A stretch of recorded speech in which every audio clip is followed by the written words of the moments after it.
I'm here with Chef Ben Bebenroth. You might remember him from Spice Kitchen, Spice Catering, but also Keep the Change Kitchen Collective.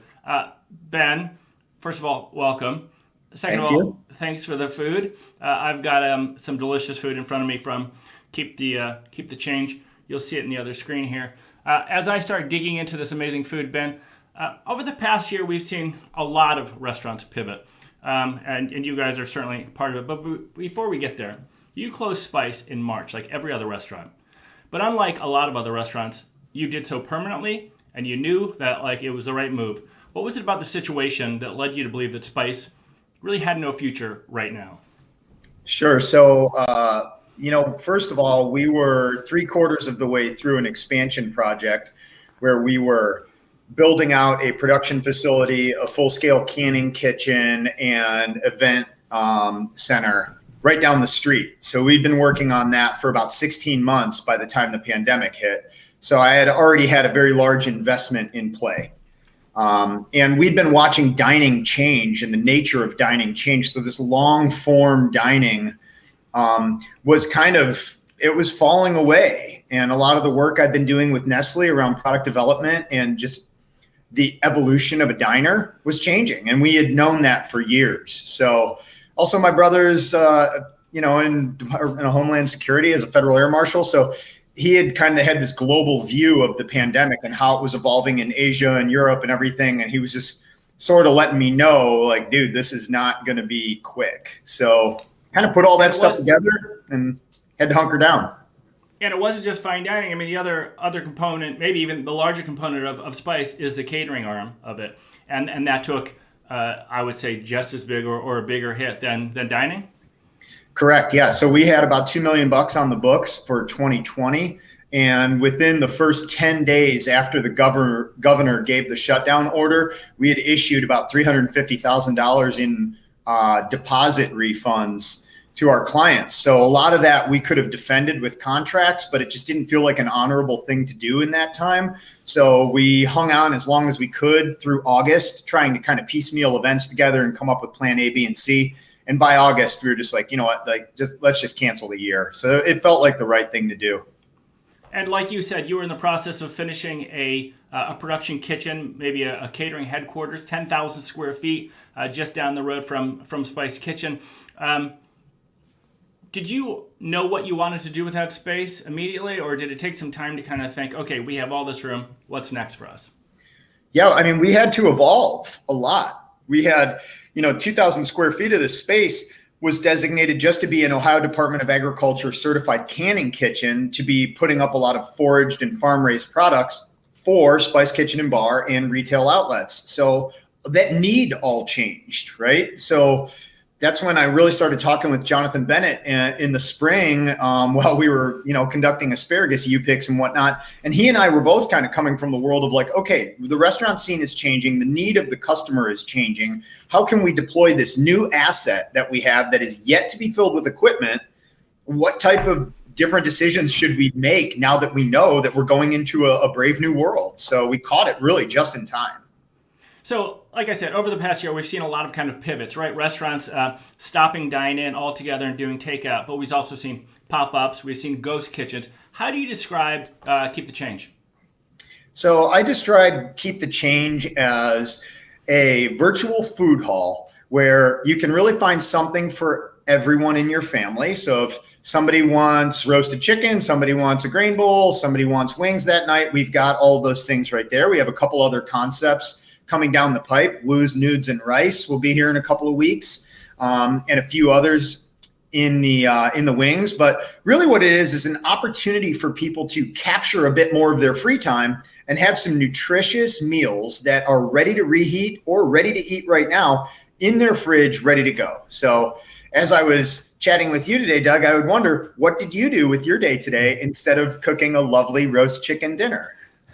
I packed a lot in, and as I said to you, as a cook, as a home cook, I know how much time it takes to put this all together. I love dining out, but I love eating in as well, and I know that it takes a lot of time to shop and prep and cook and clean, and that is time that hey, it's wonderful to spend the time together with family, but we know that only a portion of that time is really spent with family. A lot of it's not. And so it is. It really does. It adds quality time to your day. I know from personal experience how easy this process was. I ordered online. I paid online. I swung by and picked it up.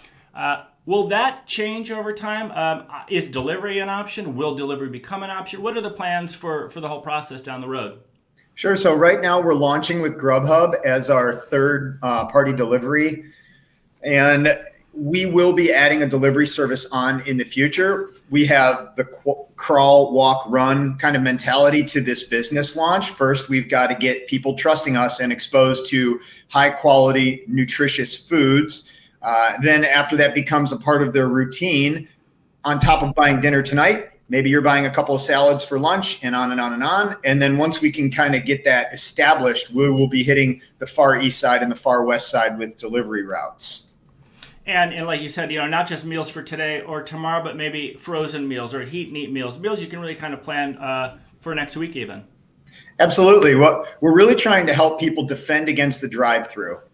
Nobody wakes up on a Tuesday morning and says, you know what, tomorrow let's have McDonald's for lunch or for dinner, right? It's usually a reactive situation where you're like, oh God, I'm busy. I didn't get home till late. Oh, let's just swing through the drive-through and grab some burritos or whatever. Not many people are excited about how they feel after that, right? Eating fast food doesn't make you feel great. It definitely does not allow you to be your best self or your best parenting self. And we're trying to help people be a little bit more of a proactive eater instead of a reactive eater. And then we want you to feel better tomorrow about what you ate today. And we feel like Keep the Change can really facilitate that. And so you told us the three concepts that you launched with so far. And I know at a conventional food hall, the kind of actually walk in and walk around, concepts come and go. They change. They're kind of designed to be flexible. Is that kind of your thought process going forward, that maybe you'll add or even take away some concepts over time? Absolutely. Yeah, these brands are a little bit of a light lift. So we want a cool logo around it. That's something that we can really wrap a concept in. So Leaf, for example, burly grain bowls and salads. Went with a Viking theme for that. And we feel like, okay, we can flex with the seasons, utilize a lot of local available produce, and keep it moderately priced so that it's approachable for people. Woo's Nudes and Rice, for example, same kind of theory that we're working on around that.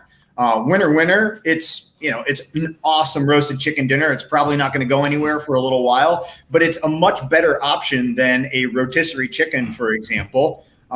We know a lot about the food science that goes into that, and we know a lot about what goes into the chickens that we're selling right now and how we're preparing it so that it's so easy to reheat at home and you're getting this juicy, tender, beautiful thing, as opposed to throwing a rotisserie in the fridge. You reheat that thing, it's not as great the next day. That's more of a eat hot and pitch kind of a situation.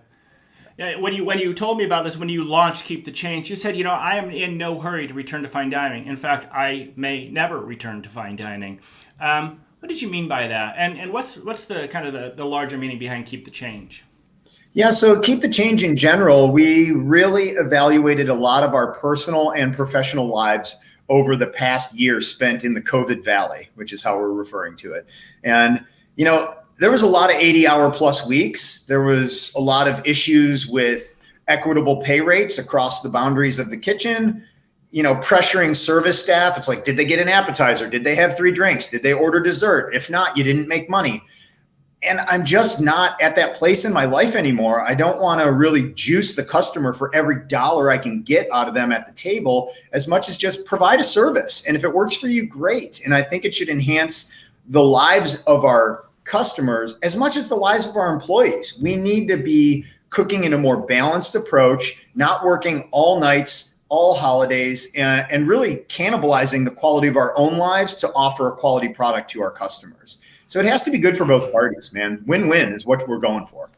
Absolutely. And I think I would like to think that the customer during this last year has learned a lot more about the restaurant industry, maybe than they want to, right? It looks so glamorous from this side of the kitchen door. We see it busy on a Saturday night, how much fun it must be. But what we've learned from you and chefs like Doug Katz and many others who have been honest and come forward, it's a grueling, difficult, and if you're lucky, not that money-making of a profession. It's challenging, and hopefully some of these positive changes will stick around.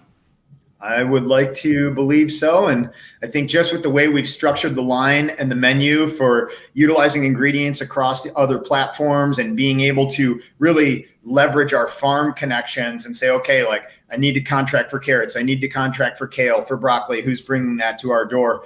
I think it's teaching the team here, the culinary team and the front of the house team, a bit more about balance and how we can navigate this into the future. And a lot of the cooks that we have preserved and chefs we've preserved with us aren't eager to go back to working 6 nights a week and then coming in for brunch.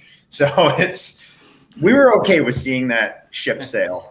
It's interesting timing because all of us diners are really eager to get back out there and dine out with the weight off our shoulders of potential COVID. But I totally understand it. I know people are going to be eager to order some food and pick it up. Obviously, that information will be on our website for people to link to the menus and order online.